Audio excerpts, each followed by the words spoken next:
Donc,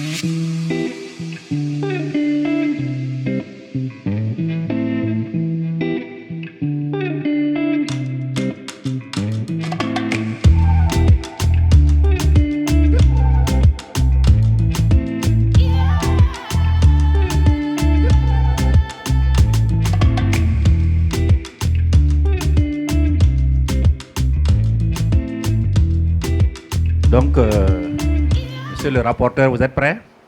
D'accord. On va passer la parole à Hervé Légal, juste pour 5 minutes. Je suis équipé. OK.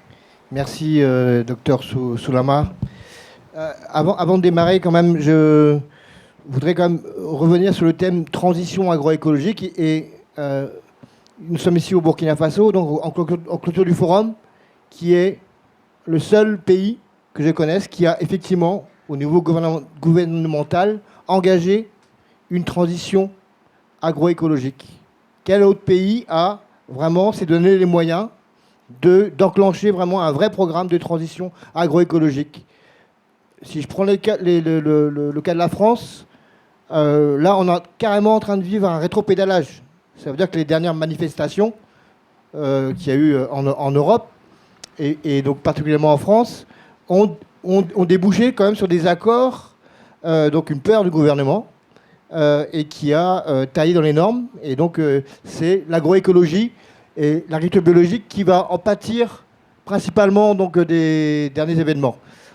Donc voilà, donc des fois c'est bien de repréciser les choses et de regarder qui fait des efforts et qui n'en fait pas. Voilà. Donc nous sommes ici dans un des rares pays au monde qui a enclenché une réelle transition agroécologique. Ça, docteur, c'était pas sur mes 5 minutes, c'était juste histoire de le dire. Donc la Bretagne est un pays qui est une des régions d'Europe qui est un grenier alimentaire. Donc on est une des régions les plus productrices en alimentation européenne, particulièrement au niveau élevage et au niveau laitier.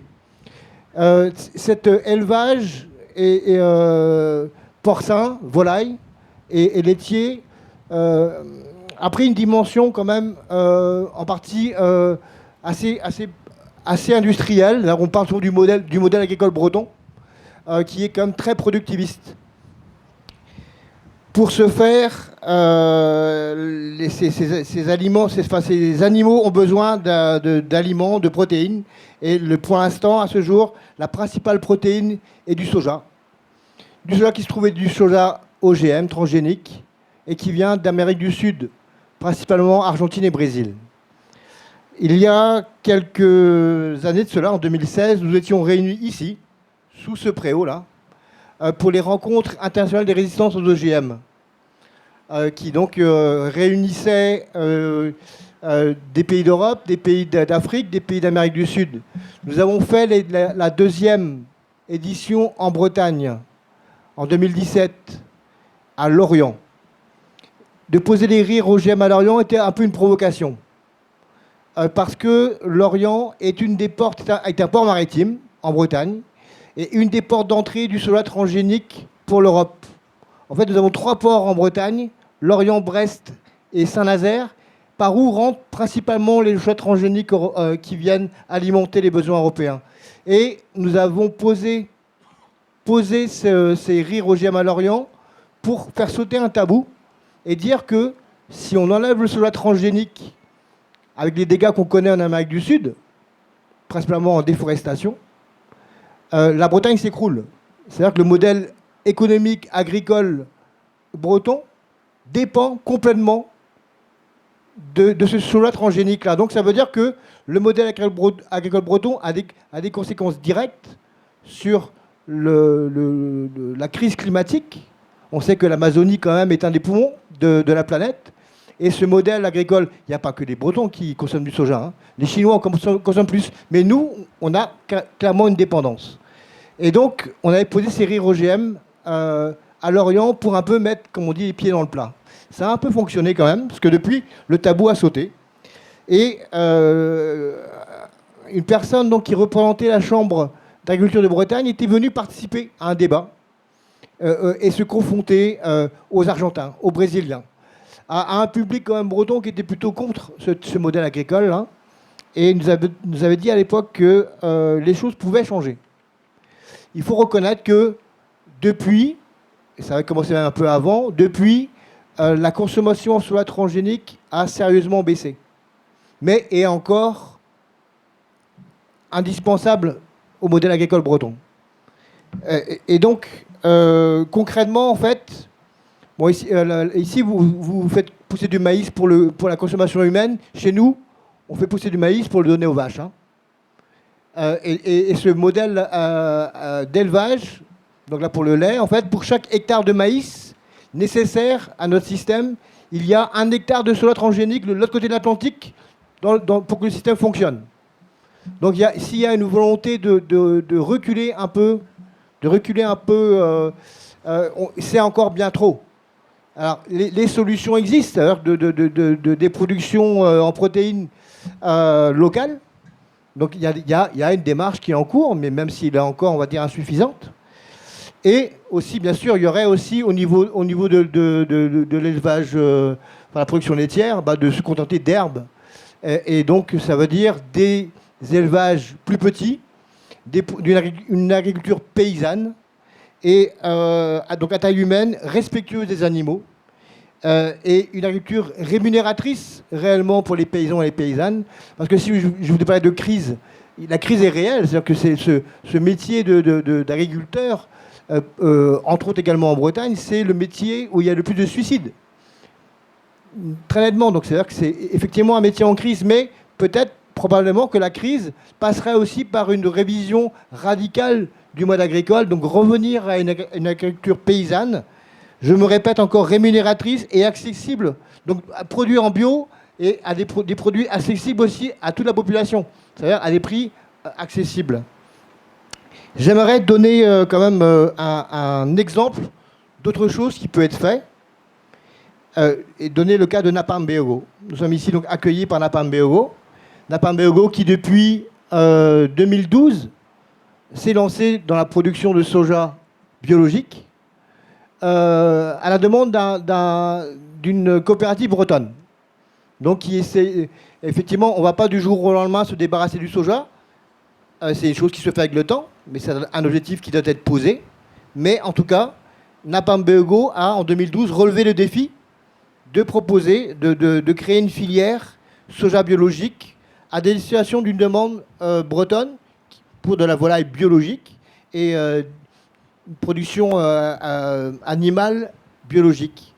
L'objectif de Napam Béogo, ce n'était pas de lancer, même si au bout du compte c'est quand même 8 000 tonnes par an qu'on pu, et 10 000 paysans et paysannes qui travaillent dans cette filière-là.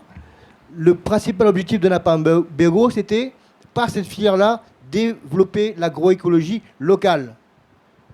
Aujourd'hui, c'est 7 fermes, c'est toute une dynamique, je pense qu'on en reparlera, mais c'est quand même un contre-exemple où d'un côté, vous avez une dépendance entre la Bretagne et l'Amérique du Sud avec un soja transgénique dévastateur et qui crée vraiment un problème pour l'avenir de l'humanité au niveau du changement climatique. C'est ce soja-là, donc c'est à chaque fois la forêt amazonienne qui est dévastée. Et à côté de ça, une démarche de solidarité internationale qui permet effectivement d'amener un besoin en protéines pour un élevage biologique et en même temps permet aussi un développement local sans 1 franc, sans 1 euro de subvention.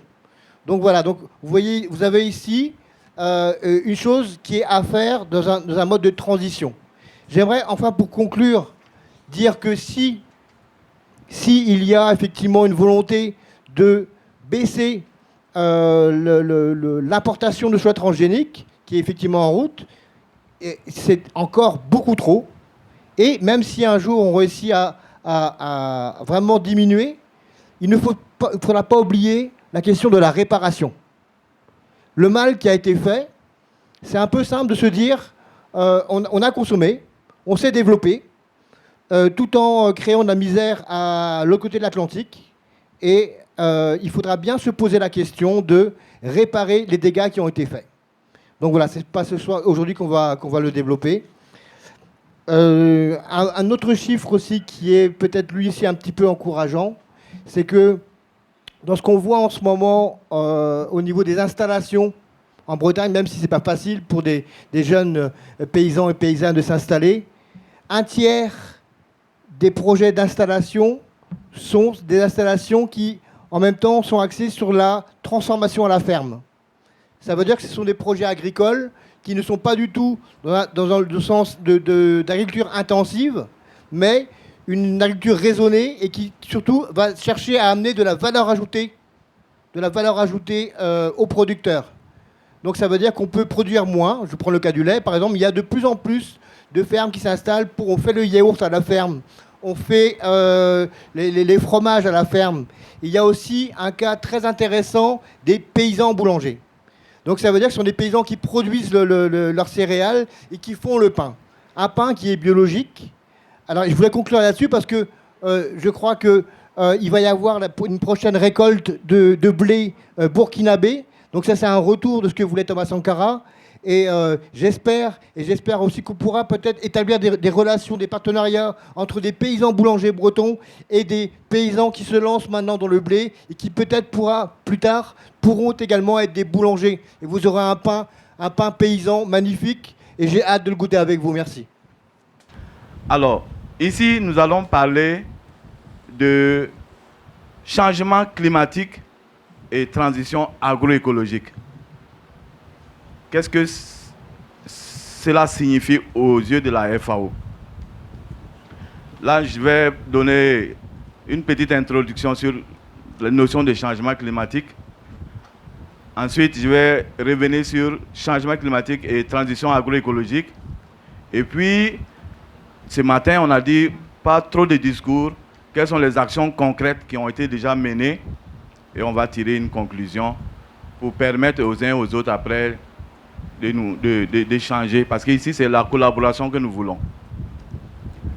Alors, il y a un rapport qui est produit chaque année par la FAO, le PAM, le FIDA, disons les agents des Nations Unies, sur la faim dans le monde. Et le rapport 2023 dit que la faim continue de progresser dans le monde. C'est quand même incompréhensible. Alors, ils ont donné des raisons. On va avancer. Vous voyez, on a dit, l'Afrique même, presque plus de la moitié de ceux qui ont faim dans le monde sont des Africains. Est-ce qu'on n'a pas de terre? Est-ce qu'on n'a pas de connaissances? Est-ce qu'on n'a pas de bonnes semences? Mais quelle est la raison? Alors que dans les autres régions, le taux de famine diminue. En Asie, en Amérique, le nombre de personnes qui ont faim diminue. Mais pourquoi en Afrique, on a dit que ça a augmenté de 11 millions de personnes qui n'ont pas à manger, de 2022 à 2023. Alors, les raisons, on a dit, c'est vrai, il y a le changement climatique, mais on a dit aussi qu'il y a les conflits. Et puis, c'est vrai, il y a Covid-19 qui est venu, qui est passé par là. Mais, le point sur lequel moi je vais insister, c'est le changement climatique et nos pratiques anthropiques. OK? Alors, on a dit, pour la FAO, quand on parle de changement climatique, vous voyez, le matin, il peut faire frais, à midi, il fait chaud. Est-ce qu'on peut parler de changement climatique? Non. Ça, c'est une variabilité et c'est normal. Mais pour la FAO, on parle de changement climatique sur un espace de 30 ans. Donc, ceux qui n'ont pas plus de 30 ans ici, là, vous ne pouvez pas parler de changement climatique parce que vous ne pouvez pas témoigner.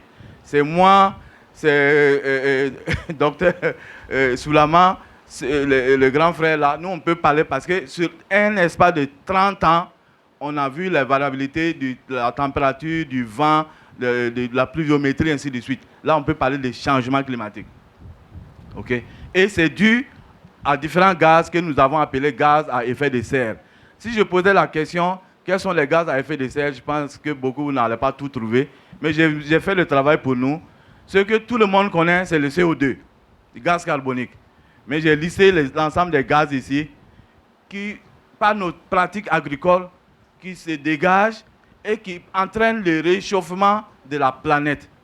Et ce réchauffement a des conséquences sur la productivité agricole, sur la pluviométrie, sur la dégradation. les terres, ainsi de suite. Et sur les différentes espèces. On peut aller. Ah, donc, maintenant, ce n'est plus un tabou. D'autres même ne parlent plus de changement climatique. Ils disent que c'est une crise climatique. Mais est-ce qu'on va croiser les bras comme ça et puis dire c'est la fatalité, dans l'espace de 30 ans, ça a changé? Non, on ne peut pas. Et la FAO dit il faut trouver des systèmes de production qui vont nous permettre de lutter contre les effets néfastes du changement climatique et pour s'adapter à ce qui est déjà fait. Donc il y a l'atténuation. Comment faire pour que ça n'arrive pas? Donc comment faire pour ne plus continuer à émettre les gaz à effet de serre?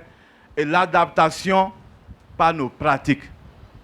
Et ça, ce rôle de trouver des pratiques qui permettent une production agricole durable pour les générations actuelles et les générations futures. Les États l'ont confié à la FAO pour les accompagner. Pas que la FAO va le faire à la place des États, mais... Et voilà ce qui a été dit. Voilà les constats. On dit, au lieu de partir des connaissances et des réalités locales pour continuer à améliorer l'agriculture, devant toute la situation que j'ai peint tout à l'heure, nous avons proposé des innovations qui ont tout déraciné. Oui, on envoie des engrais chimiques, des pesticides chimiques, ça c'est l'agriculture conventionnelle. Avec des pratiques non durables et un modèle productiviste. Ça c'est ce qu'on a constaté. Nous tous, on était agents d'agriculture. Il faut semer le maïs, il faut mettre le NPK, après l'urée, il faut traiter avec culture maraîchère. Si on vous dit de prendre la tomate produite au niveau de Ouagadougou, dans la production conventionnelle, et de vérifier les limites maximales des résidus de pesticides, je pense qu'il y a beaucoup de produits ici que nous n'allons pas consommer. Mais c'est ce qu'elle a dit. Et ensuite, donc, la FAO dit, on a des approches, on a des pratiques et des techniques agricoles novatrices. Bon, actuellement, on ne pouvait même pas dire que c'est novateur parce que l'agroécologie existe depuis longtemps. C'est connu, mais on dit il faut que ça nous mène vers une transition agroécologique. Une transition parce que c'est difficile de quitter directement vers l'agriculture productiviste et du jour au lendemain aller à l'agroécologie. Et quand on va définir l'agroécologie, vous allez comprendre pourquoi on parle de transition. Parce que l'agroécologie pour la FAO, c'est un mode de vie. Ce n'est pas seulement les pratiques, c'est un mode de vie. Alors on dit, c'est une discipline qui a des principes, il y a des concepts, et c'est la gestion des interactions entre la plante, les animaux, les humains, l'environnement. Tout cela pour maintenant renforcer la sécurité alimentaire et améliorer la nutrition. C'est ça l'agroécologie. Pour le moment, on a bien fait de dire que nous sommes dans une transition. Et les prochains slides vont nous expliquer. On peut aller. Alors, on dit, Gliessman est l'un des plus grands penseurs sur l'agroécologie. Lui, il a dit, c'est transformer nos systèmes alimentaires. Et on est d'accord que les systèmes alimentaires actuellement n'ont pas réussi à nous donner tous à manger, surtout en Afrique. C'est ce que je viens de peindre, la faim dans le monde. Et pour les changer, actuellement, on a tout essayé. Mais on a trouvé que c'est l'agroécologie qui est une des seules approches durables et qui permettent de faire des changements qui couvrent tous les composants du système alimentaire, depuis la semence, les sols, jusqu'à la table du consommateur. Alors, donc ça fait partie de la vision que les États ont confiée à la FAO, de dire une approche qui permet de nourrir durablement la population, sans cesse croissante, parce que le taux de croissance au Niger, au Burkina, c'est incroyable. Mais ce n'est pas ça qu'il faut combattre. C'est plutôt comment nourrir sainement cette population, durablement cette population, et concrétiser les objectifs de développement durable. Et il y a vous pouvez revenir, il y a trois caractéristiques qu'il faut prendre en compte pour la FAO. Il y a l'aspect environnemental, l'aspect social et l'aspect économique. C'est pour cela qu'on parle de transition, parce que pour prendre en compte ces trois aspects, ce n'est pas si évident que ça. Et la FAO dit que l'agroécologie reconnaît le rôle formidable du potentiel de partage des connaissances pour faire de l'agriculture durable une réalité. Donc, il y a un aspect d'échange de connaissances, ce que nous faisons ici aujourd'hui. Alors, vous voyez, on est passé sur une diapositive qui parle de ce qui a été fait au plan international. Un premier symposium international où on a essayé de dire stop, faisons attention à notre système de production. Un deuxième symposium international où on a demandé à la FAO de choisir les 10 éléments clés de l'agroécologie. Et la FAO a mis en place les 10 éléments clés de l'agroécologie afin de guider la transition.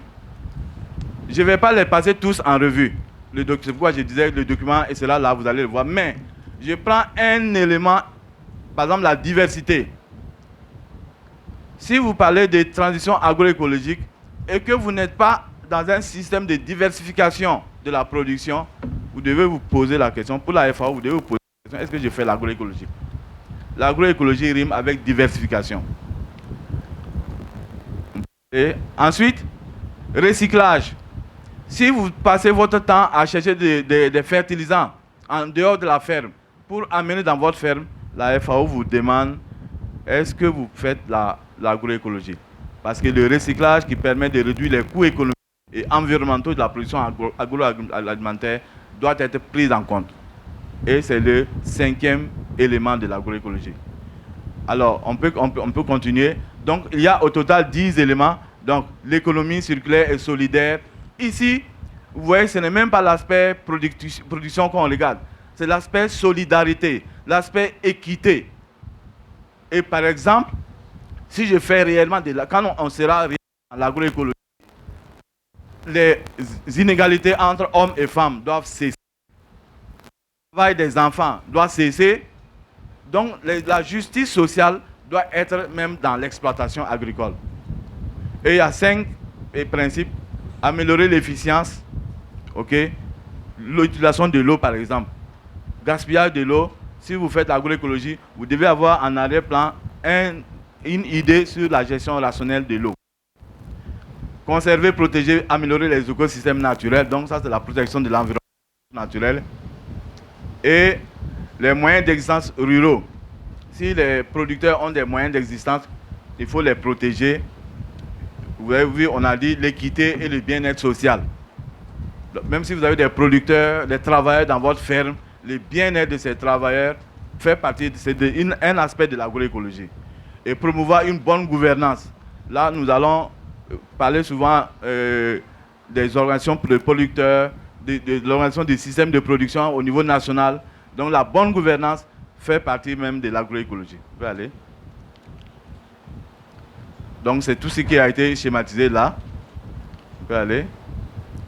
Alors maintenant, on va montrer les étapes. Il y a un tableau plus loin, on va aller très loin rapidement. Voilà.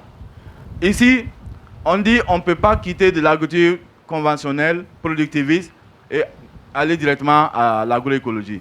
La FAO donne, disons, 5 niveaux pour progresser rapidement, pour aller à l'agroécologie.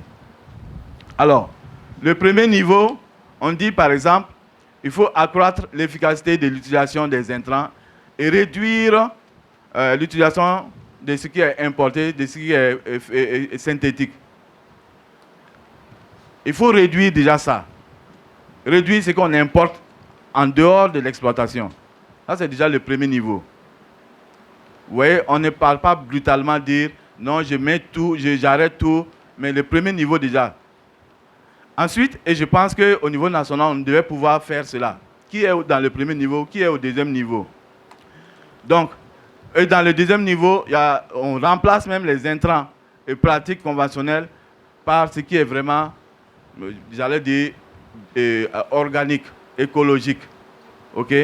Donc ça, c'est vraiment le deuxième niveau. Et donc, c'est progressivement jusqu'au 5e niveau où on peut dire que nous sommes maintenant en train de faire l'agroécologie.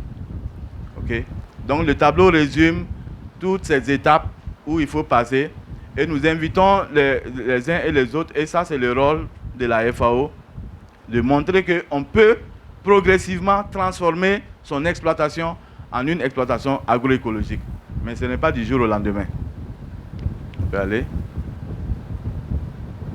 Alors, donc j'ai parlé déjà de ce que la FAO a fait en 2015-2016. Ça, il faut avoir une idée au niveau mondial parce que il faut qu'on parle le même langage de ce que c'est que l'agroécologie. Et donc il y a eu un premier symposium à partir de 2014. Et donc ils sont suivis par des rencontres au niveau régional, la région Afrique 2015-2016. Et aussi en 2019 encore, il y a un cadre conceptuel qui a été créé et élaboré par la FAO. C'est les 10 éléments qui ont été mis à la disposition de tous les États.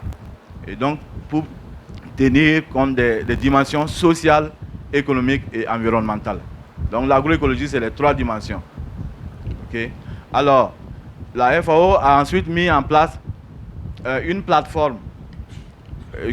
Souvent, je suis désolé de voir que je vois les activités du Malawi sur la plateforme, du Rwanda sur la plateforme, même de RD Congo, mais pour le Burkina, il n'y en a pas tellement, alors que nous sommes une étoile montante de l'agroécologie.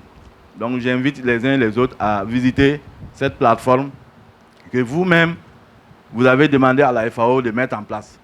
C'est les rencontres des chefs d'État et de gouvernement qui ont demandé à la FAO de jouer ce rôle. Et la FAO a mis en place cette plateforme. Et il y a des directives volontaires. M. Soulama parlait que l'agroécologie, ça part depuis le sol. Il y a des directives volontaires pour une gouvernance foncière applicable aux terres, à la pêche, aux forêts, que la FAO a mis en place avec l'aide des experts nationaux. Et même, on a fait un guide illustré pour permettre aux uns et aux autres de bien maîtriser cette directive. Ça, c'est mis encore à la disposition de nos États. Et il y a aussi un vaste programme d'agroécologie sur 10 ans pour 10 pays d'Afrique de l'Ouest qui était en cours de préparation depuis 2019. Les coups d'État, Covid-19 ont ralenti l'élan, mais je pense que ce n'est pas encore totalement abandonné. OK? Alors, mais déjà, il y a une étude sur l'état des lieux de l'agroécologie au Burkina Faso qui a été faite. Le rapport est disponible. Nous l'avons transmis au ministère depuis 2019, où on a les contacts de tous les acteurs. Ce n'est pas nous qui faisons, on a pris un des vôtres qui est un spécialiste du domaine, qui a fait le constat sur le terrain et qui a fait l'étude. Vraiment, c'est un très bon rapport que j'invite les uns et les autres à parcourir. Et puis, maintenant, dans la mise en œuvre de ces actions, la FAO essaie de mettre en place des fermes agroécologiques qui sont des centres de formation et d'échange où on peut faire venir des gens du Sahel. À Dédougou, il y a de très belles vidéos qui circulent actuellement où les femmes font des témoignages sur les rendements importants qu'elles commencent à avoir et qui arrivent à produire de façon continue. Okay? Et les fermes sont mises en place dans plusieurs régions du Burkina Faso. Et il y a même un projet carrément, produit 4, dédié carrément à la biodiversité, parce qu'on s'est rendu compte que les notions de biodiversité ne sont pas bien comprises de toute la population, mais c'est un pan important de l'écologie. En conclusion, nous devons shifter progressivement, et c'est ce que la FAO demande par les 5 étapes. Nous devons shifter progressivement de la production conventionnelle vers l'agroécologie, et nous savons que nous pouvons le faire. Si nous voulons mettre fin à la faim dans le monde, si nous voulons produire sain et consommer, on a dit penser global et consommer local, nous n'avons pas plusieurs voies. En 2019 et jusqu'à 2021, on a mis en place une feuille de route pour la transformation de nos systèmes agroalimentaires au niveau national. Feuille de route qui a été présentée par le chef de l'État en son temps. Et la voie qu'on a choisie, c'est l'agroécologie. Et nous invitons, la FAO invite les uns et les autres à s'engager dans cette voie. Et nous savons que si nous l'appliquons, nous sommes déjà un modèle pour plusieurs pays, mais ce n'est pas ça qui nous intéresse, mais c'est comment sortir notre population de la faim et surtout les enfants. Dans le rapport, vous avez vu des millions d'enfants qui souffrent de faim et qui dit souffrance de faim, dit résultats scolaires médiocres et donc les hommes de demain que nous préparons. Donc, à travers l'agroécologie, c'est le Burkina de demain que nous préparons. Je vous remercie. Et nous terminons par cette citation de Pierre Rabhi, que l'agroécologie n'est pas une fin en soi.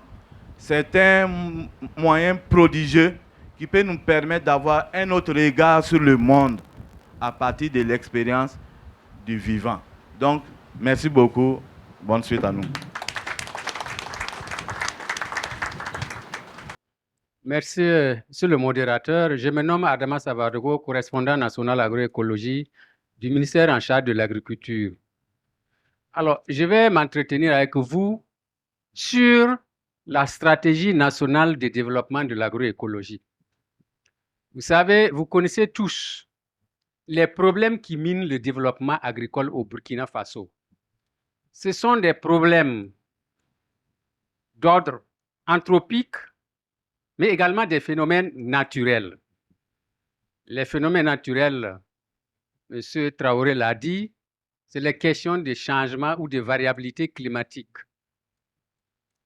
Les phénomènes anthropiques, ce sont nos pratiques que nous faisons sur le terrain, qui sont les véritables problèmes de notre agriculture. Alors donc, pour faire face à cela,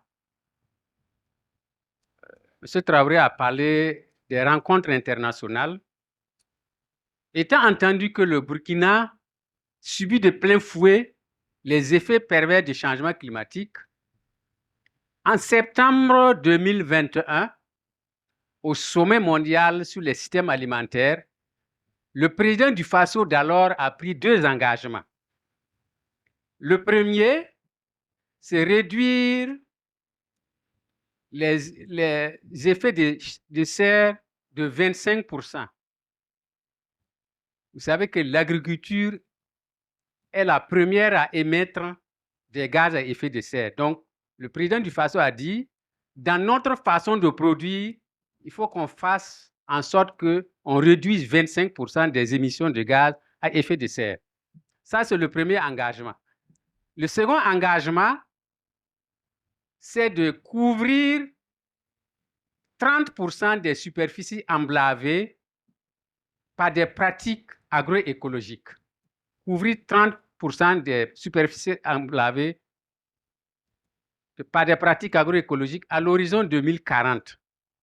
Donc, au regard de ces 2 engagements majeurs, le Burkina Faso s'est dit il faut élaborer une stratégie nationale de développement de l'agroécologie, assortie d'un plan d'action. Alors, l'objectif, c'est d'accroître durablement la production et la productivité agro-silvo-pastorale, halieutique et faunique.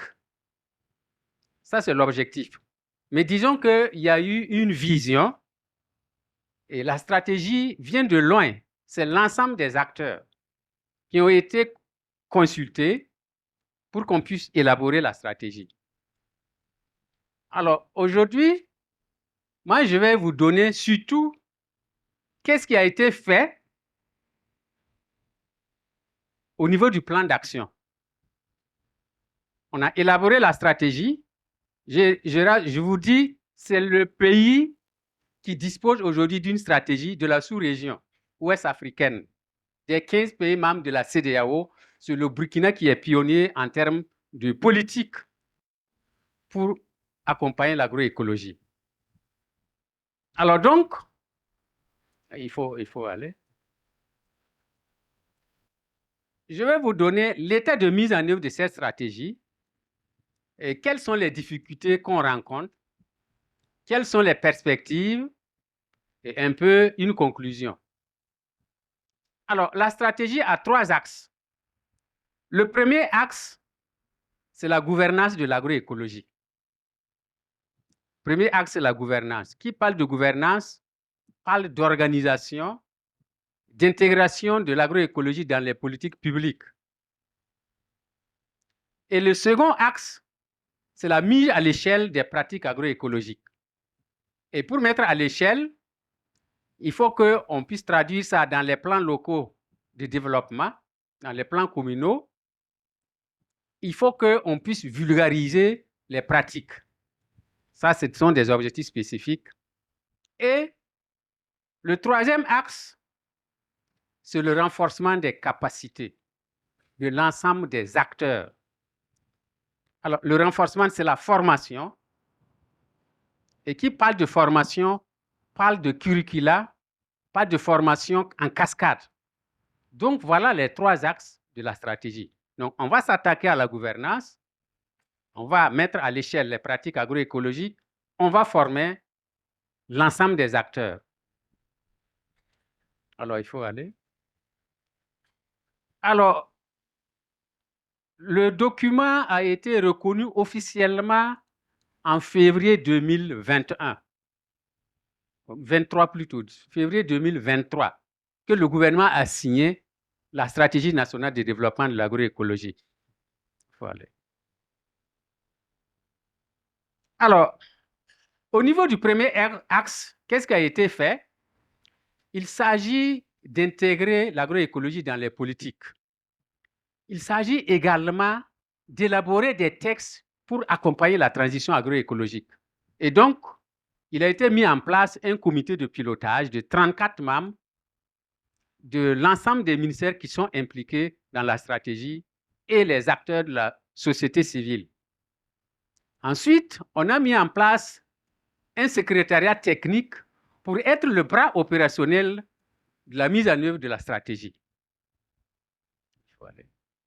Alors, on a fait des études pour effectivement dire quel est l'apport des intrants organiques dans notre production. Allez-y, allez-y. Alors, on a tenu des ateliers de diffusion de la stratégie pour dire, désormais, nous avons un document de référence et à partir de ce document, tous les acteurs peuvent s'inspirer pour travailler. Alors, un des fruits d'élaboration des textes, on a fait une charte. Voilà la charte. Après, je vais laisser à Napambeoro. Voilà la charte des acteurs de l'agroécologie au Burkina Faso. Il y a près de 8 signataires.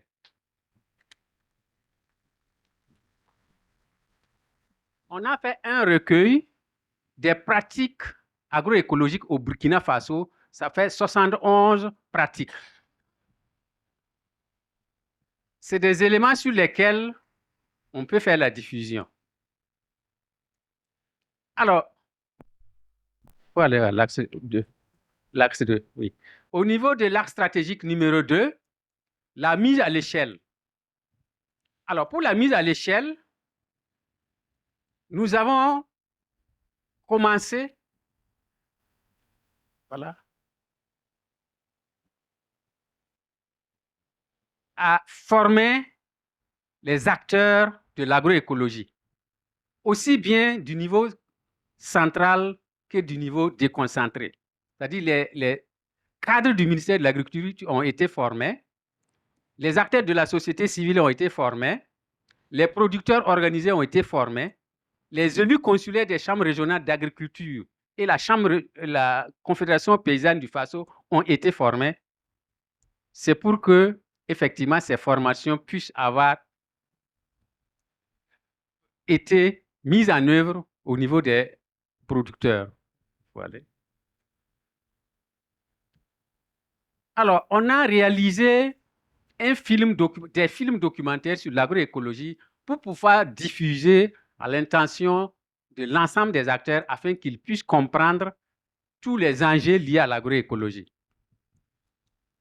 Alors, quand on va au niveau de l'axe stratégique numéro 3, le renforcement des capacités. Allez-y. Parce que le document est là, je ne vais pas trop... Il faut continuer.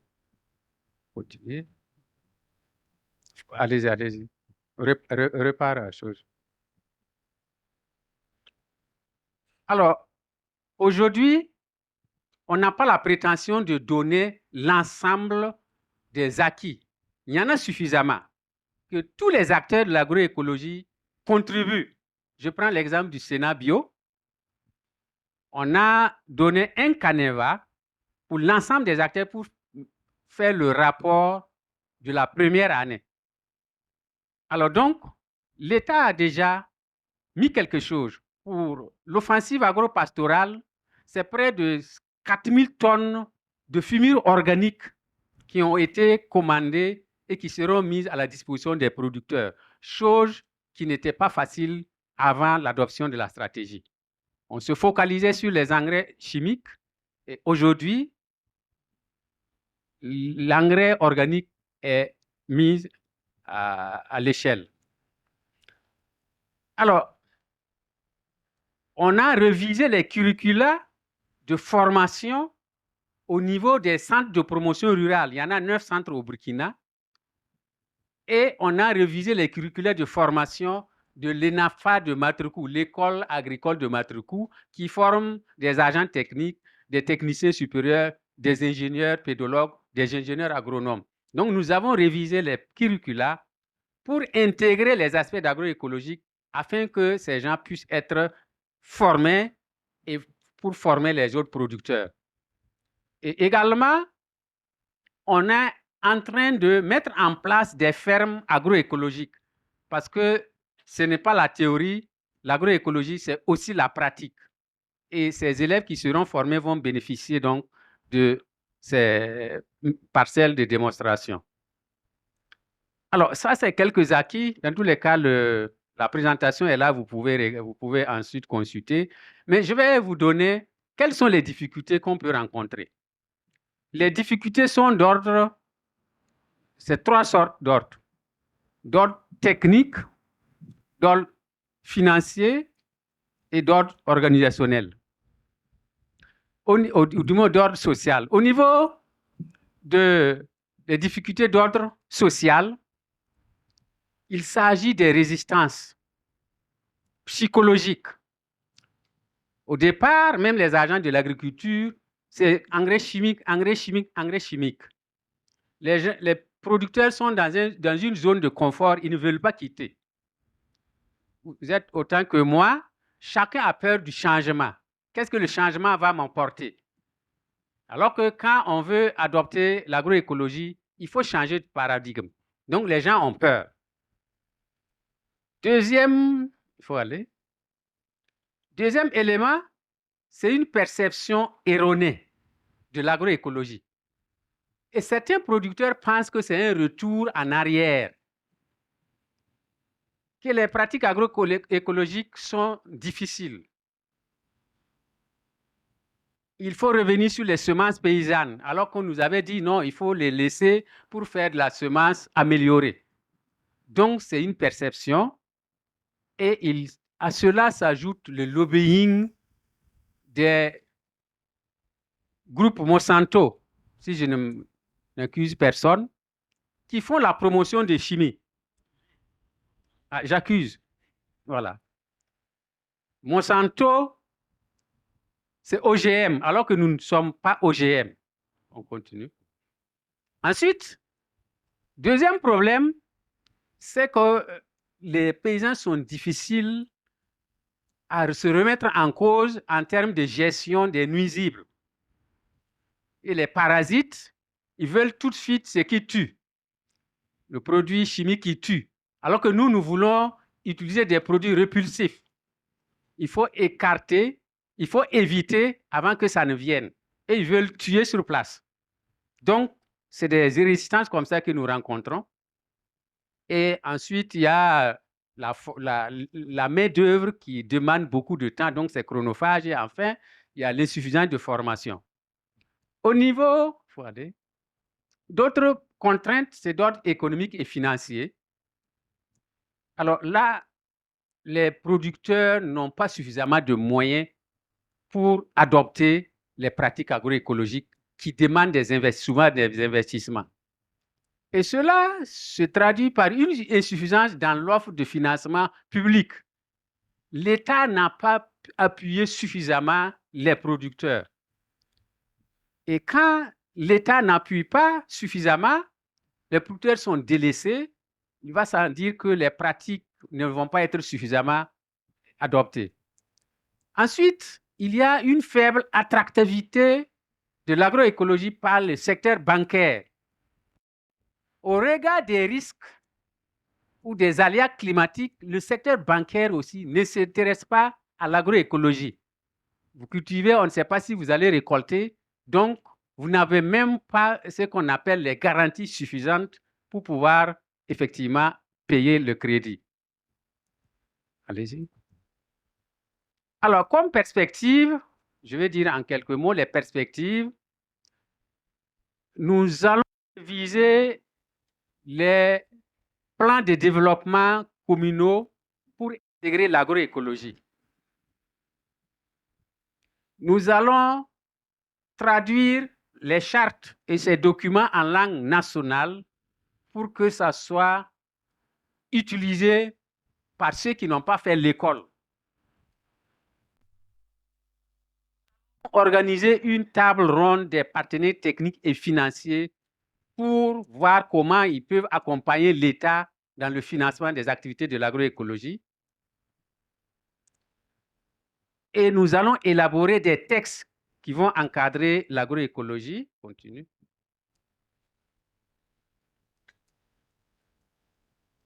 C'est fini?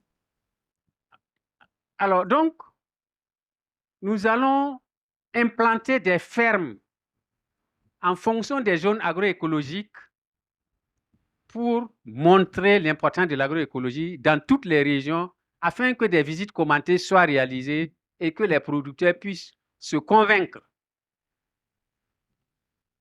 Alors, en conclusion, il faut dire que l'adoption des pratiques agroécologiques requiert, premièrement, une prise de conscience collective des acteurs sur les capacités de l'agroécologie à transformer notre système de production. Il faut qu'il y ait une prise de conscience collective.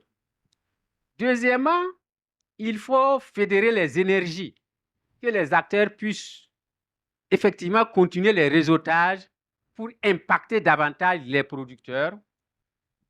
Et troisièmement, il faut un financement adéquat pour accompagner l'agroécologie.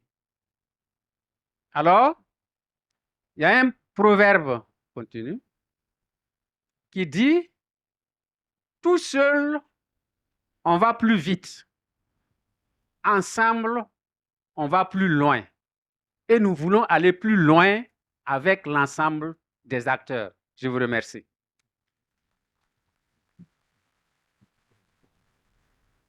Merci. Je suis donc Dr Manu Elias, entomologiste à l'Institut de recherche en sciences appliquées et technologies. Je m'occupe donc de la gestion des insectes, des ravageurs et aussi des insectes, donc la protection des plantes, de la biodiversité et des écosystèmes. Je suis donc basé à Bobo-Dioulasso. Merci pour l'occasion que je vais présenter sur le thème utilisation durable des pesticides dans le processus de transition agroécologique. Alors, le plan, je ne sais pas si je vais sauter certains éléments, mais le plan quand même comporte 5 points, 5 petits points. Introduction des concepts. Deuxième point, diversité des pesticides durables. Et troisièmement, approche durable des pesticides. Quatrièmement, quelques bonnes pratiques d'utilisation durable des pesticides. Et enfin, une conclusion. Alors, mon prédécesseur, je dirais, il m'a introduit, donc permettez-moi d'aller plus vite. Alors, je vais aller au concept. On parle de pesticides, mais il y en a de deux sortes. Il y en a ceux qui sont durables et il y a ceux qui sont non durables.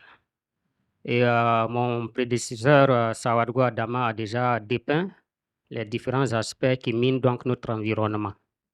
Alors, je dirais donc que les pesticides durables, c'est tout simplement tout organisme ou substance organique ou encore minérale dont l'application engendre des effets de réduction dans la population des pestes ou d'un groupe de pestes.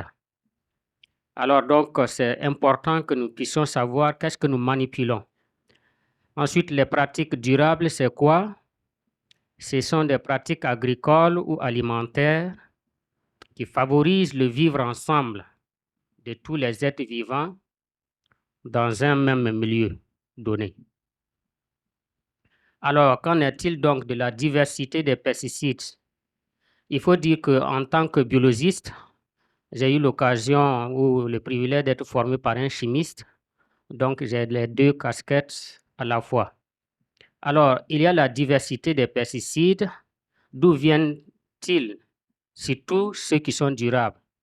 Il s'agit donc des pesticides d'origine végétale, notamment les extraits végétaux et tout ce qu'on connaît aujourd'hui. Ensuite, il y a les biopesticides d'origine animale, c'est-à-dire les extraits des excréments d'animaux, ainsi de suite. Il y a également ce que nous appelons les ennemis naturels. Ce sont nos alliés. Ce sont des insectes qui tuent les ravageurs ou qui les parasitent. Et à la fin, donc, le champ est libéré de quelques ravageurs malgré l'absence donc de l'intervention de l'homme. Il y a également les biopathogènes qui sont des microbes, des bactéries, des champignons qui jouent donc le rôle de régulation naturelle des ravageurs. Il y a les éléments minéraux naturels, solides ou gazeux. C'est probablement des substances qu'on lâche dans la nature au niveau donc du champ.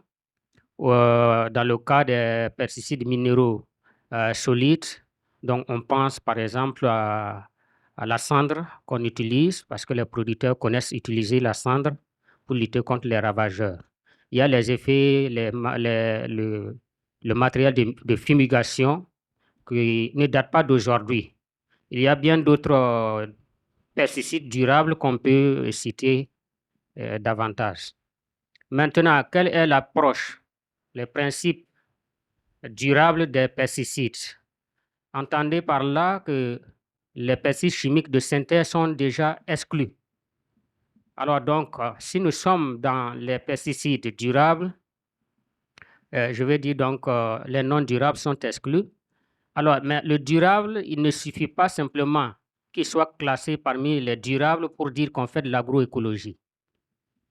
Alors, écoutez-moi très bien, parce que si on opte pour l'utilisation des pesticides durables, il faut encore qu'on revienne donc dans les principes de l'agroécologie qui étaient cités au départ par la FAO, à savoir les 10 éléments. Ce qui se fait à l'infiniment grand se fait aussi à l'infiniment petit. Donc ici, l'utilisation donc des insecticides chimiques de synthèse qui sont déjà exclus et l'utilisation donc des produits naturels, des produits de la nature, c'est à ce moment qu'il faut se pencher sur donc, les principes qui régissent donc l'utilisation ou la pratique de l'agroécologie, à savoir les 10 éléments que je ne vais pas décrire ici. Il s'agit donc de la diversité donc, des molécules, si nous sommes donc dans l'utilisation des extraits végétaux. Il y a le partage de connaissances, c'est-à-dire que ce n'est pas le chercheur ni l'agent du ministère de l'Agriculture qui détient toute la vérité. Il y a souvent des vérités que détiennent les producteurs. C'est pour ça qu'il est important de partager les connaissances. Il y a également ce qu'on appelle la synergie, c'est-à-dire qu'aujourd'hui, nous préconisons qu'en cas d'utilisation d'extraits végétaux, qu'on regarde donc comment interagissent les molécules qui sont à l'intérieur. Nous avons l'avantage du fait que celui qui utilise les insecticides chimiques de synthèse a tout au plus 2 molécules, mais celui qui utilise les produits naturels a souvent plus de 6 molécules à l'intérieur d'un seul extrait. Donc, en prenant 2 extraits ou 3 extraits et en faisant donc une combinaison, on peut avoir un monde de molécules qui interagissent soit par synergie ou bien par antagonisme. Dans le cas de l'antagonisme, Donc, il faut donc éliminer cette approche-là. Il y a l'efficience. C'est le fait que les insecticides naturels sont véritablement efficaces. Tout à l'heure, le ministère de l'Agriculture, en prenant la parole, est revenu sur le doute posé par les producteurs qui reculent du fait qu'ils pensent que les insecticides naturels sont dans une certaine capacité comparable à ceux des pesticides de synthèse. C'est faux parce que rien que hier, un producteur, une association m'a appelé pour dire que la formation que nous avons faite, ça produit bien. Maintenant, ils cherchent un lieu d'écoulement parce que toutes les recommandations que nous avons faites, toute la formation qui a été appliquée, donc, a permis de récolter donc des produits que nous appelons bio. Parce qu'il n'y a pas eu NPK, il n'y a pas eu urée. Nous avons pris toutes les précautions, même s'il y a encore quelque chose à améliorer. Et donc, pour eux, ils doivent vendre ça plus cher. Pour moi, c'est l'occasion d'interpeller chacun de nous pour que nous voyions ceux qui optent pour l'agriculture biologique, comment les accompagner, parce que le moyen qu'ils doivent mettre en termes donc de rentabilité économique et la comparaison avec ce qui est produit conventionnellement, il y a quelque chose à faire pour les accompagner. Ensuite, il y a la résilience. Il y a pas mal, beaucoup de choses que je vais donc survoler, puisque nous connaissons déjà toutes ces choses. Si nous avons bien perçu donc les éléments de l'agriculture, de l'agroécologie. Maintenant, je vais présenter quelques bonnes pratiques d'utilisation durable des pesticides. Je vais présenter juste deux. Il y a M. Youbare Suleiman qui est là, qui a participé donc à ces activités. À l'heure actuelle, nous sommes même en train de rédiger un ouvrage collectif dans le cadre donc de cet atelier de diffusion que nous avons eu dans le cadre de projets financés par l'État burkinabé. Alors, donc, je parlais de deux bonnes pratiques. La première, c'est les bonnes pratiques de protection des insectes utiles. Alors, retenez bien quelque chose. S'il y a un écosystème bien diversifié, bien équilibré, sachez que ce que nous appelons ravageurs ne représentent que 1 à 2%. Le reste, ce sont des insectes utiles. On peut citer les abeilles, on peut citer les hyménoptères, c'est-à-dire les insectes qui s'apparentent aux guêpes. On peut citer pas mal de choses, les mouches, donc qui jouent un rôle très important dans les écosystèmes. Mais le producteur, quand il arrive, ce sont les seuls individus qui font les ravages qui systématiquement les amènent à pulvériser, sans savoir même qu'est-ce qui va advenir donc pour ces insectes qui sont utiles. Donc, dans le cadre donc de cette présentation que je fais, c'est comment attirer et élever de façon naturelle les insectes utiles.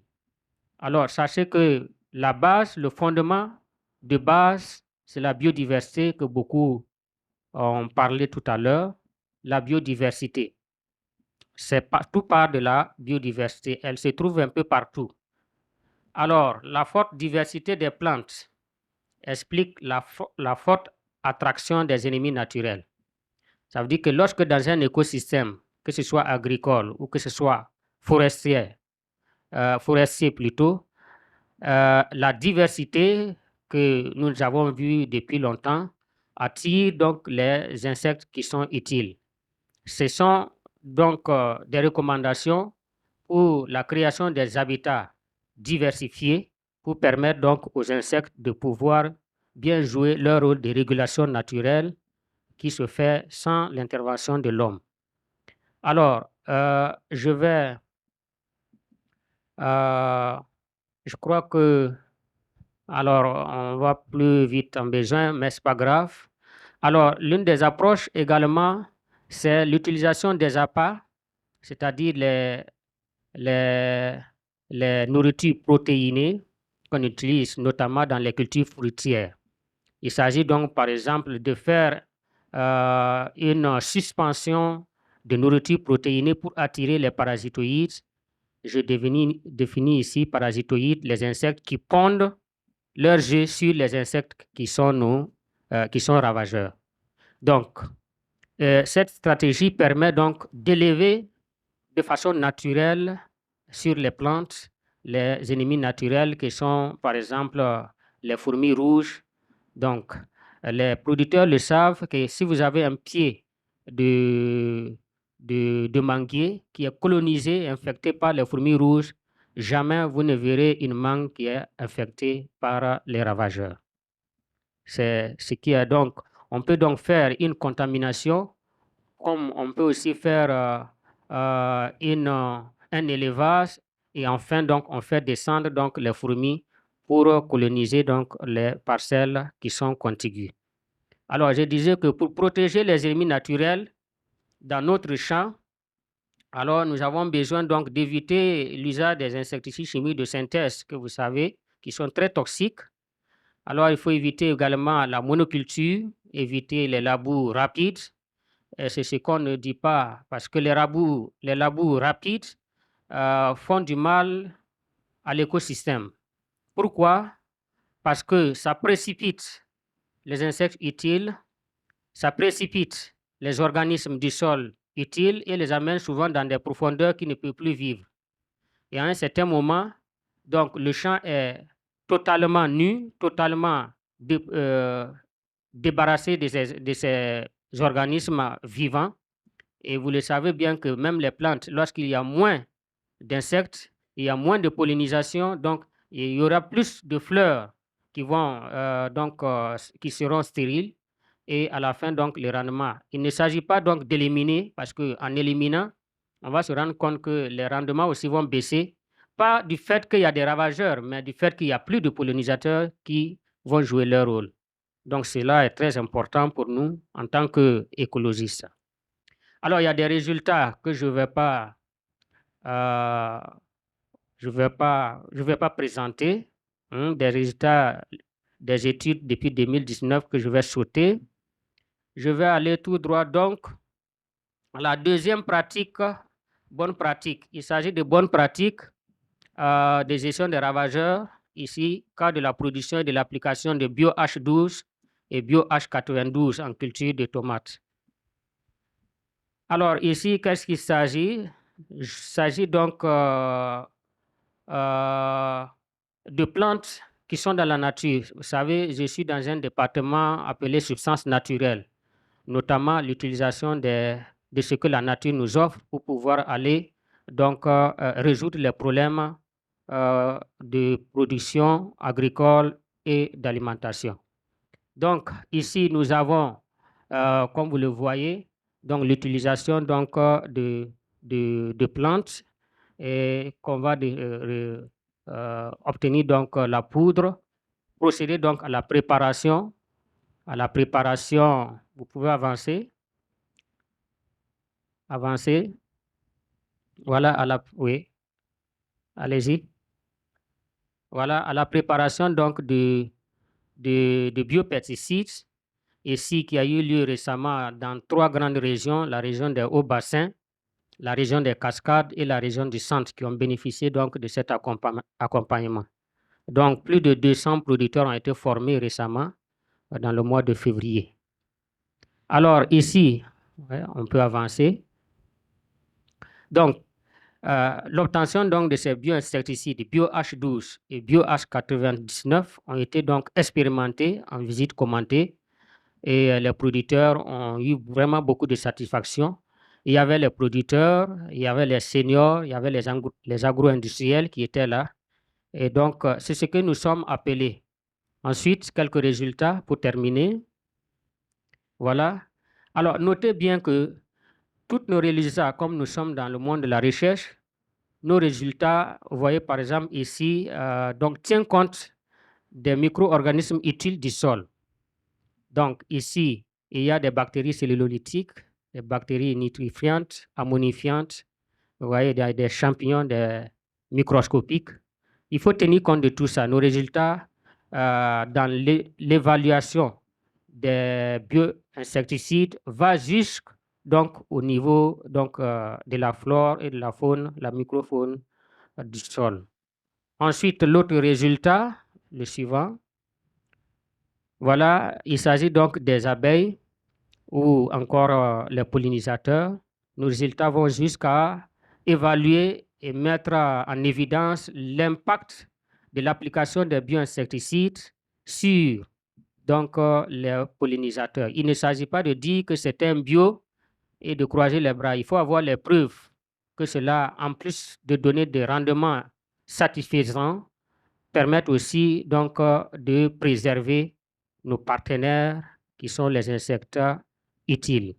Alors, comme avantage, le suivant, il faut dire que l'agroécologie donc a des avantages, notamment le faible coût de production, les ingrédients qui sont disponibles et gratuits pour les paysans qui veulent vraiment aller donc à l'abordage de la production. Parce qu'ils peuvent même produire et commercialiser pourvu que ça suit des règles donc, des structures et de la hiérarchie. Donc, les technologies de préparation sont simples et ne coûtent que la volonté. Et enfin, ils sont très peu néfastes pour l'environnement et la santé des agriculteurs et des consommateurs. Il y a quand même quelques inconvénients, notamment donc l'exigence de la main-d'œuvre forte pour collecter la biomasse. Et l'autre aussi, c'est donc la compétition au niveau de la biomasse. Ben, ça reste une question, ça reste un débat. Voilà, quant à l'utilisation, parce que d'aucuns pensent que l'utilisation donc de cette biomasse va engendrer une déforestation. D'autres aussi, on leur approche, pensent qu'il y a toujours une solution à un problème. Voilà, on dit la science avance par erreur rectifiée.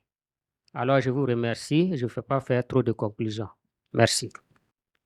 Et le thème ici, comme on dit, semences paysannes et résilience des communautés. Je ne reviens pas sur les aspects de l'agroécologie, mais vous allez comprendre dans l'exposé et de quoi, en tout cas, est fait justement ces semences paysannes. Et donc, bien sûr, mon intervention ce sera autour de 4 points, bien sûr, avec une introduction rapide et une conclusion sur quelques définitions de concepts pour qu'on puisse se comprendre, l'importance des semences paysannes et les défis et enjeux par rapport aux semences paysannes et bien sûr, qu'est-ce que nous pouvons faire pour la gestion durable de ces semences-là. Et donc, en l'introduction, c'est dit quoi? C'est dit que tout ce qu'on est en train de parler, tout ce qu'on est en train de dire, tout repose sur la semence. Sur la semence, nous tous, nous sommes là parce que c'est ça. Tout le monde est là, les hommes, tous les animaux, on est là parce qu'il y a la semence. Sans la semence, on ne serait pas là.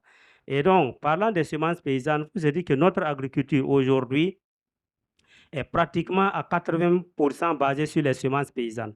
Les semences améliorées sont là, mais elles ne pèsent pas trop par rapport aux semences paysannes. Donc, notre sécurité, notre souveraineté alimentaire est basée sûrement sur ces semences paysannes. Malheureusement, de nos jours, il y a plein de choses qui font que ces semences-là sont menacées. Les changements climatiques, certaines politiques et certains marchés, l'économie, si bien que la conséquence, il y a une érosion génétique de ces semences paysannes-là. Aujourd'hui, si vous repartez au village, on va vous dire, depuis longtemps, on cultivait cette variété, elle n'est plus là, cette espèce n'est plus là. Vraiment, il y a une érosion génétique. La pollution génétique, là, c'est encore alarmant parce que tout ce qu'on voit ici, nous amenons des variétés, la recherche amène, chacun amène, et on cultive les choses ensemble sans savoir qu'est-ce qui se passe, alors qu'en réalité, il y a des flux de gènes entre les différentes espèces, entre les différentes plantes, par exemple, les variétés d'une même espèce. Si bien que tu peux avoir ta variété aujourd'hui cultivée à côté de la variété de ton voisin et la saison qui vient, c'est une autre variété que tu as. Donc, vraiment, il y a une pollution génétique, y compris la pollution avec les organisations et les génétiquement modifiés ou bien les transgéniques. Donc, il y a vraiment une nécessité que nous puissions en tout cas améliorer les dispositifs de conservation de ces semences-là. Maintenant, les concepts sur lesquels on veut.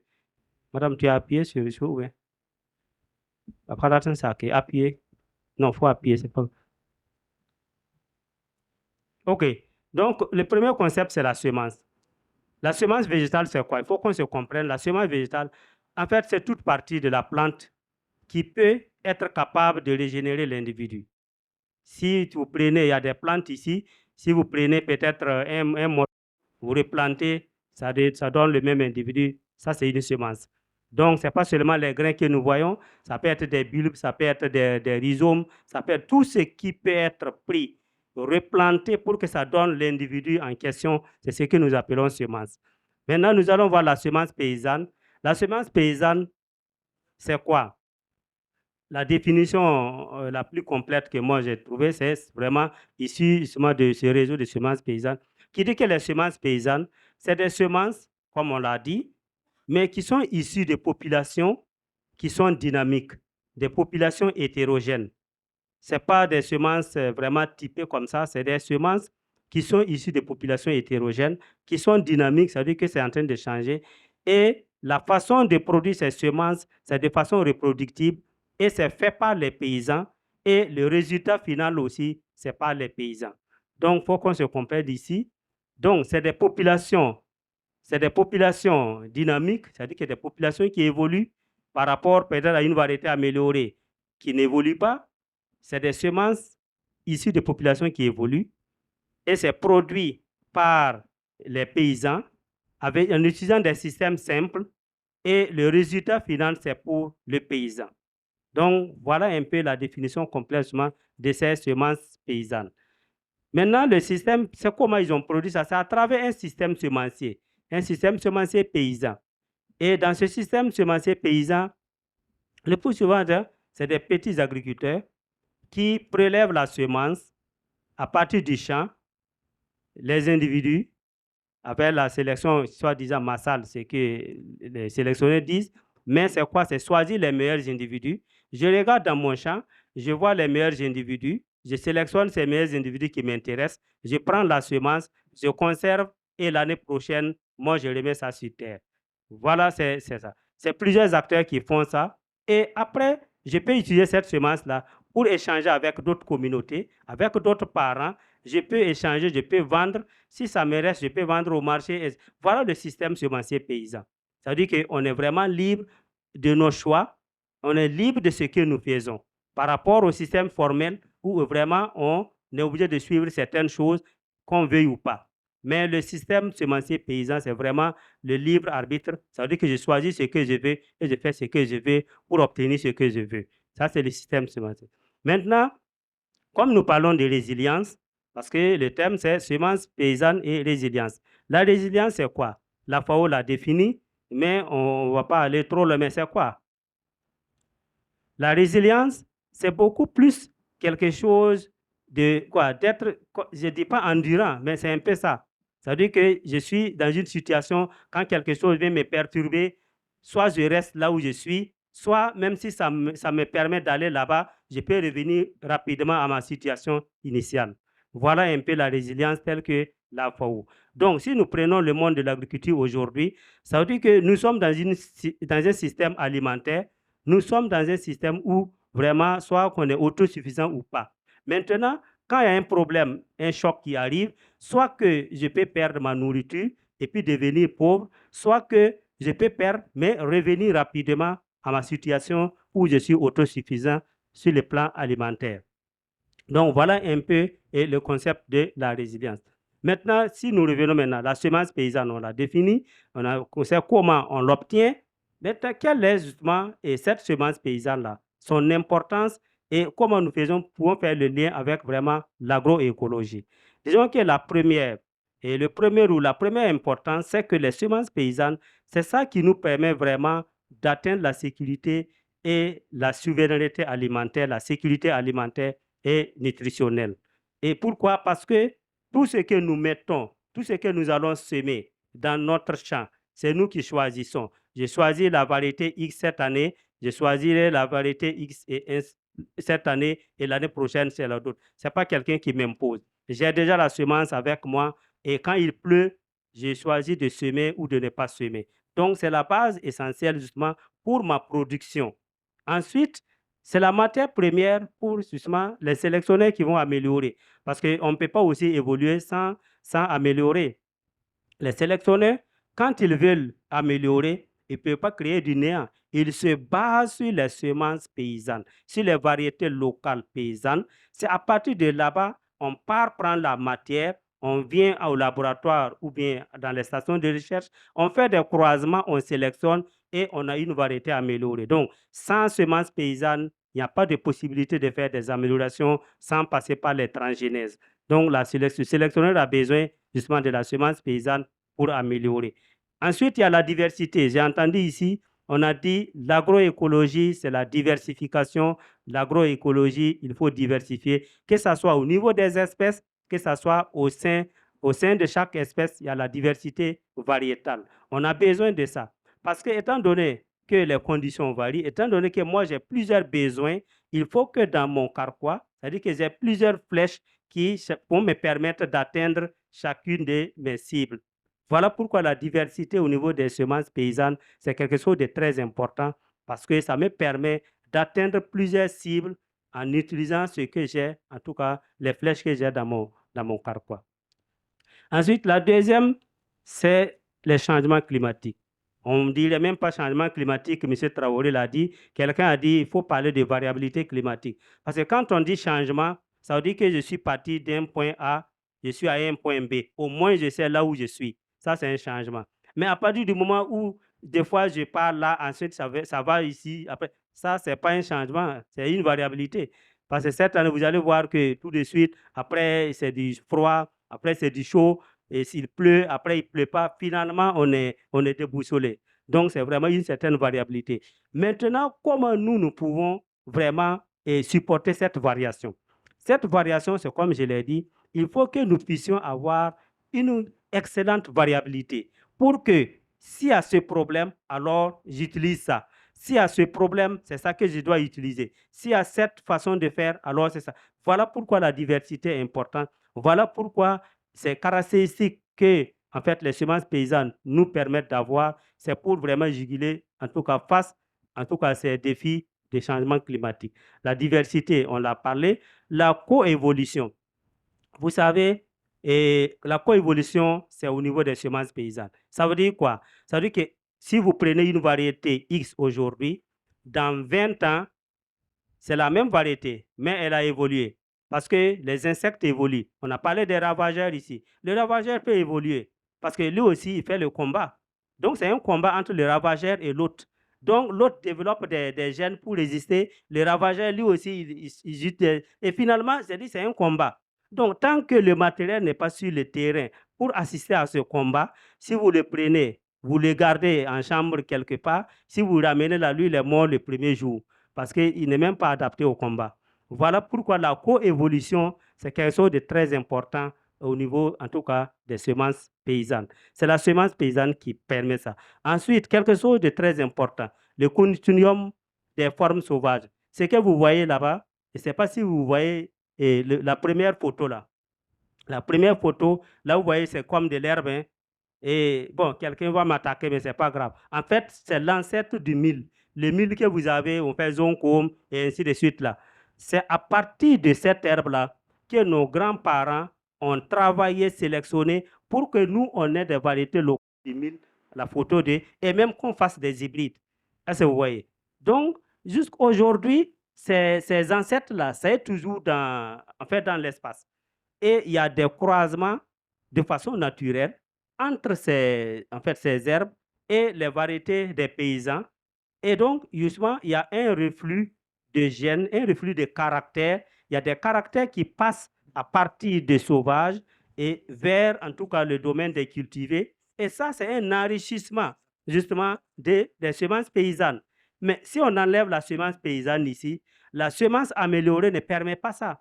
Parce que la semence améliorée, la variété est identique, elle est type. On va faire une sélection conservatrice. Elle ne doit même pas évoluer.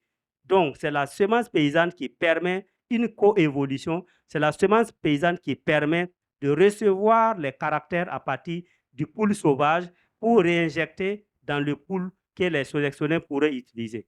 Donc, la semence paysanne ici est quelque chose vraiment de très important parce que ça dit que ça amène la diversité. S'il y a des croisements entre les sauvages et les cultivés, ça diversifie. Et donc, l'agroécologie aujourd'hui, et on peut utiliser cette diversité. Voilà pourquoi on parle de pêche des gènes, parce qu'on peut aller dans les sauvages pour pêcher des gènes de résistance, ainsi de suite, pour en tout cas développer des variétés pour l'agroécologie. Donc, c'est quelque chose, en tout cas, c'est quelque chose de très important au niveau des semences paysannes. Si nous ne sauvegardons pas la semence paysanne, ça veut dire qu'on va perdre justement cette façon. Le dernier point intéressant, c'est par rapport aux droits des agriculteurs.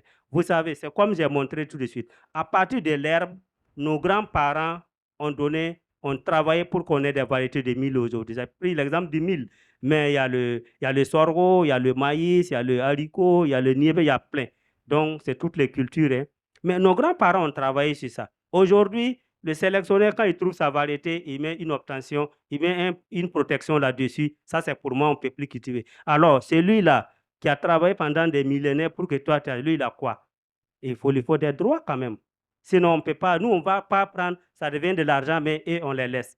Donc, la semence paysanne, c'est une façon de pouvoir revenir justement à ce que les agriculteurs puissent en tout cas exercer un certain droit. Le droit de contribuer par le passé à un futur, à la conservation, à l'amélioration et à la mise à disposition de ces semences-là pour en tout cas les sélectionner. Et ça, on parlera de centres d'origine et de centres de dispersion. Là encore, il y a quelque chose de très important parce qu'aujourd'hui, au niveau du Burkina, nous sommes en train de parler de souveraineté, mais il faut bâtir la souveraineté sur quelque chose qui est pour toi. Si tu bâtis quelque chose qui n'est pas pour toi, moi, je ne suis pas content, je dis, bon, ça, tu n'auras plus ça, et puis c'est fini. Donc, les semences paysannes, c'est ceci est pour nous. Les semences paysannes de mil, de sorgho, et ainsi de suite, parce qu'elles sont originaires de l'Afrique de l'Ouest. Et donc, nous avons toujours la possibilité de réclamer nos droits là-dessus. OK, donc ça, c'est un peu les différents points d'importance. Maintenant, nous allons voir quels sont les défis. La semence paysanne, on en a parlé, on a défini, on a vu en quoi elle est importante, mais maintenant les défis. Les défis aujourd'hui, c'est la conservation. La conservation des semences paysannes. J'ai parlé des variétés sauvages, il n'y a aucune politique de préservation de ces semences sauvages. Ça veut dire qu'elles peuvent disparaître. Les variétés locales qui sont là, bon, il n'y a pas quelqu'un qui s'occupe de ça. On s'occupe des variétés améliorées. La plupart des politiques, les lois semencières s'attendent vers les semences améliorées. Mais les semences locales, on ne s'en préoccupe pas. Aujourd'hui, si vous partez au village, vous demandez d'après telle variété de niébé que les parents, les jeunes vont vous regarder comme ça, ils ne savent pas de quoi il s'agit. Ils vont dire, ah, il faut aller voir le vieux Tendawo. Tu arrives là-bas, mais le vieux Tendawo n'est pas éternel. Le jour où le vieux Tendawo n'est pas là, ça veut dire que la variété, on l'a perdue. Mais imaginez, comme la FAO l'a dit, une variété que vous perdez, c'est toute une histoire de plusieurs générations que vous avez laissé perdre. Parce que, attends. Hein? Ah, ok. Alors que le vent est bien quand même. OK.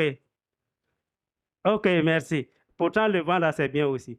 Donc c'est dire que aujourd'hui, nous avons besoin de conserver. Il n'y a aucune politique de conservation de ces variétés-là. Aujourd'hui, bon, vraiment, chapeau. Et est-ce qu'on peut applaudir vraiment pour nos parents qui sont au village? Applaudissons pour ces gens-là. Sinon, là, on serait mort il y a longtemps. Mais non, c'est vrai, aujourd'hui, si vous partez, vous allez voir les vieilles, vous allez voir des femmes qui, dans des petites calebasses, ils ont des petites... Mais c'est grâce à ces gens-là qu'on parle toujours de ce... qu'on va parler d'agroécologie. Si tout le monde s'était mis comme le faux jeune, comme moi, dit, bon, moi, c'est Bondofa, je vais, moi, c'est ça, et puis je prends ça là. Aujourd'hui, l'agroécologie, là, on n'allait pas parler de ça. Donc, je pense qu'il faut qu'on respecte ceux qui ont conservé aujourd'hui pour nous. Mais il n'y a pas de politique de conservation. Voilà pourquoi la FAO, dans ses stratégies, a dit qu'il faut que chaque pays ait une stratégie nationale en matière de ressources phytogénétiques pour pouvoir conserver ces choses-là. Et en tout cas, le Burkina est en train de travailler pour ça, une stratégie comme la stratégie pour l'agroécologie. Et donc, il faut vraiment conserver, que ce soit sur le terrain et aussi au niveau des laboratoires. On va aller vite. L'utilisation aussi, c'est vrai, on sait que ces semences-là, c'est intéressant. Aujourd'hui, si vous prenez, en fait, la plupart de ces semences qui sont produites par nos paysans dans les petites fermes, en termes de nutriments, en termes de valeur nutritionnelle, si vous analysez, vous allez vous rendre compte qu'en fait, sur le plan nutritionnel, là, c'est plus riche que les variétés améliorées. Ça, bon, le plus souvent, on trouve ça. Mais qu'est-ce qu'on en fait? Ça veut dire qu'on ne valorise pas. On ne valorise pas. Aujourd'hui, si on amène tout de suite un plat, si on dit qu'à ce plat-là, ça a été fait avec le mil en fait, de Tengandro, et l'autre mil là, c'est le mil de... Et puis on donne quelqu'un de chaud là, nous tous, on va aller manger là-bas, et celui de Tengandro là va rester. C'est-à-dire la valorisation n'y est pas. Il faut que nous puissions valoriser ces semences locales, ce que nos parents sont en train de tenir. Ensuite, bon, on va aller rapidement. Le droit de propriété intellectuelle, c'est comme je disais, aujourd'hui, il y a tellement de protections. Il y a des brevets, il y a des choses d'obtention végétale, il y a des certificats d'obtention végétale, il y a des catalogues, si bien que tout ça, c'est répertorié. Mais aujourd'hui, aucun pays africain ici aujourd'hui, personne ne peut se dire que moi, voilà la liste de mes variétés de sorgho traditionnels que j'ai dans mon pays. Personne, même le Burkina ne connaît pas. Voilà, ça c'est la liste de mes variétés. On va dire, bon, on a du mil, du sorgho, du vendu, oui, ça c'est simple. Mais si on prend le sorgho, au niveau du Burkina, il y a combien de variétés traditionnelles de sorgho? Personne ne peut le dire. C'est ça le problème, c'est un problème. C'est en train de disparaître. Si c'est les variétés améliorées, oui, mais les variétés traditionnelles, on ne peut pas dire. Donc, c'est dire que vraiment, il faut qu'on ait des catalogues, cataloguer toutes nos variétés, recenser toutes nos variétés avec leurs caractéristiques, ce qui est bien. C'est vraiment un agréable plaisir pour moi de me retrouver ici. J'ai tenu justement à un peu aménager mon agenda pour y être parce que j'avoue que, vous savez, c'est pas facile. Quand on parle de sécurité alimentaire, il faut couvrir et il faut courir. Et lorsque cette sécurité alimentaire est au bénéfice encore des enfants, vous comprenez ce que c'est. Ne dit-on pas que l'enfant, c'est quoi? Le père de l'homme. C'est ça, non? L'enfant est le père de l'homme. OK, donc il faut d'abord mettre l'accent sur l'enfant. Et dans presque toutes les Écritures saintes aussi, et je pense que vous connaissez le passage dans... Dans presque toutes les Écritures saintes, on dit « apprends à l'enfant ». Quelqu'un peut ajouter, terminer? OK, donc vous voyez, au fait, ce que chacun sera demain commence par l'enfant. C'est pour cela cette initiative.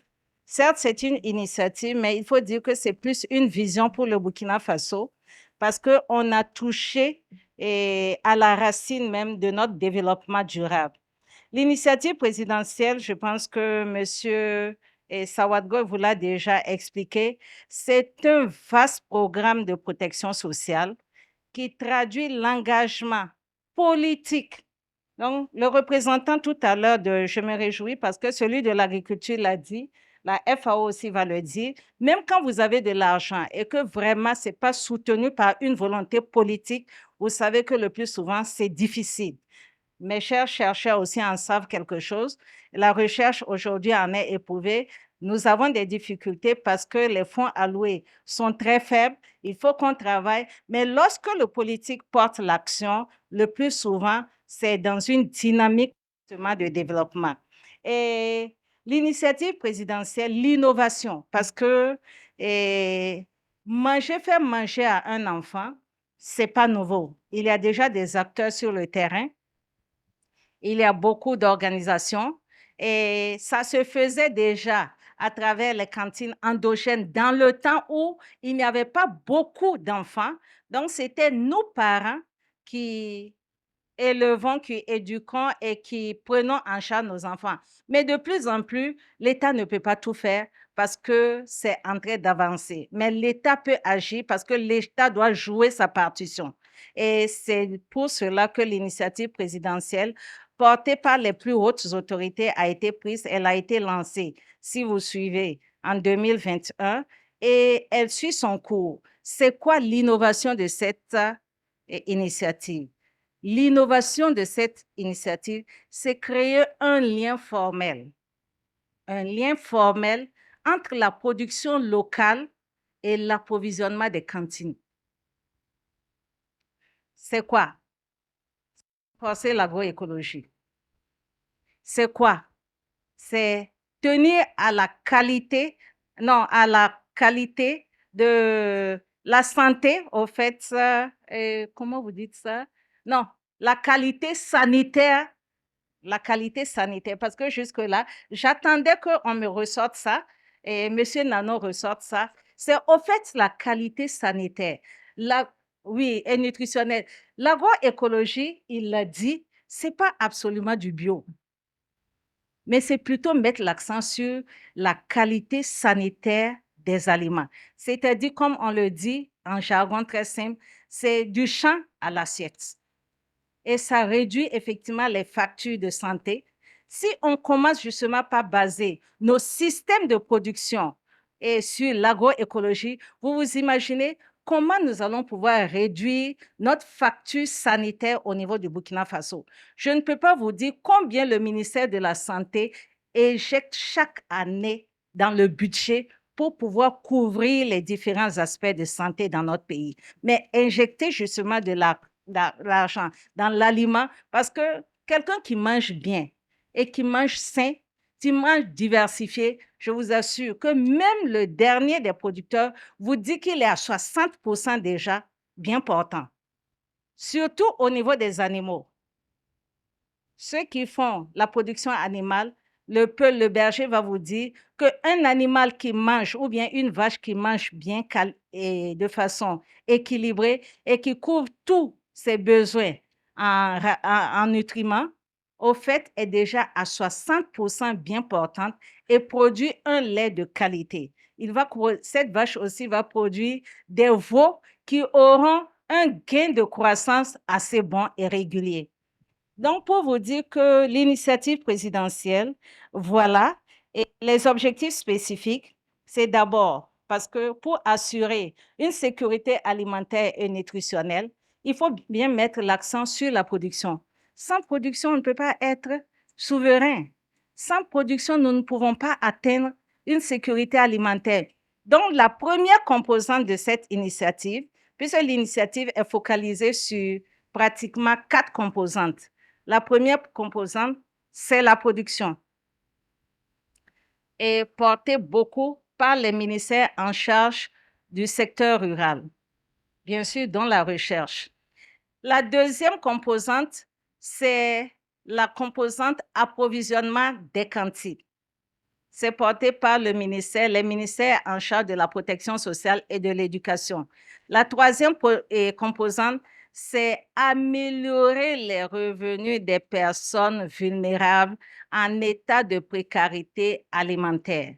Et ces personnes vulnérables ne sont rien d'autre que nos petits producteurs au niveau de nos campagnes et d'autres aussi qui n'arrivent pas justement à couvrir et à répondre aux besoins de leurs enfants.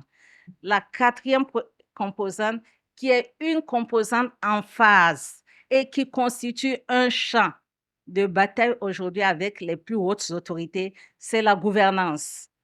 Vous savez qu'aujourd'hui, il faut reconnaître que l'État, ça, pour ceux qui ne le savent pas, chaque année, l'État burkinabé, malgré notre budget, transfère 19 milliards de francs CFA pour les cantines scolaires. Mais force est de reconnaître que nos enfants ne mangent que 34 jours. Est-ce qu'un enfant crée au fait une réserve? Ce n'est pas possible. Il est en pleine croissance. Et puis on veut le nourrir pendant 34 jours. Comment pourra-t-on développer toutes ces facultés cognitives pour que cet enfant-là ait la chance d'être assis comme vous un jour? Voici le problème qui se pose. Donc, la quatrième composante, c'est la composante gouvernance. Et la cinquième composante, c'est au fait une composante de coordination. J'ai dit tout à l'heure que l'initiative a un caractère hautement politique. Au fait, il faut aller en synergie. Et pourquoi l'initiative au niveau de la primature? C'est parce que le Premier ministre, vous le savez, c'est le chef de gouvernement. C'est lui qui impulse l'action gouvernementale. Il a tous les ministres. Et pour pouvoir travailler en synergie et que tous les ministres travaillent, parce que chacun quand même a son domaine, il faut quand même que l'initiative soit institutionnellement portée par une structure de gouvernance C'est pour ça que l'initiative a été placée au niveau de la primature. Bon, les autres aspects, il y a des aspects de durabilité, il y a aussi, mais je ne vais pas m'étaler sur ça. Le plus important, c'est pour vous dire ce que c'est que l'initiative présidentielle. Et je me réjouis parce que je vois déjà que la jeunesse est très active. Et pour les organisateurs du forum, je voudrais vous dire merci. Merci beaucoup parce que vous avez déjà touché au fait, aux acteurs réels du développement. Vous avez touché les acteurs de veille de nos différentes initiatives. Si vous voyez même au plan national, il a dit pourquoi toutes ces initiatives portées par le chef de l'État, surtout en faveur de la production. S'il n'y a pas de production conséquente, on ne peut pas nourrir, on ne peut pas assurer une sécurité alimentaire ou bien nutritionnelle, à plus forte raison, une souveraineté. Et l'agroécologie, et je crois que nous tirerons de ce forum vraiment les résultats. Nous allons continuer la collaboration avec les organisateurs pour voir comment implémenter certaines recommandations dans les dispositions justement de production auprès de nos COGES et surtout des jardins scolaires. Les jardins scolaires, dans le temps, ça se faisait. Mais aujourd'hui, force est de souligner qu'il y a de nombreuses difficultés. Tous ces fondamentaux, nous allons les remettre parce qu'il faut que nous sachions aussi produire, apprendre à produire par les enfants. Parce que lorsque tu apprends petit, c'est ce qui peut constituer ta motivation de demain. Et voilà, de façon grosso modo, l'initiative présidentielle que je viens de vous présenter.